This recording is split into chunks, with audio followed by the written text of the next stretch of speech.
मी येण्यापासून जाण्यापर्यंत तू खूप धावपळ केली,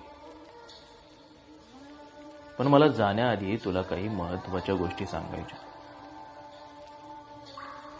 त्या मोबाईल पासून तेवढं जरा लांब राहा.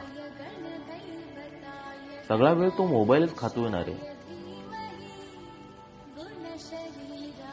फक्त पैसा, करिअर म्हणजे सगळं नव्हे.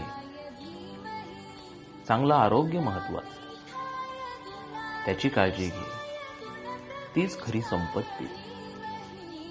आई वडिलांची काळजी घे, त्यांना वेळ दे. त्यांच्या एवढं प्रेम करणारं या जगात कुणी नसतं बाबा. तू तुझं काम करत राहा. तुझी तुलना इतरांशी करू नको. योग्य वेळ आली की तुला यश नक्की मिळेल. हे सगळं लक्षात ठेव. मी जरी गेलो तरी माझा आशीर्वाद सदैव तुझ्या सोबत राहील.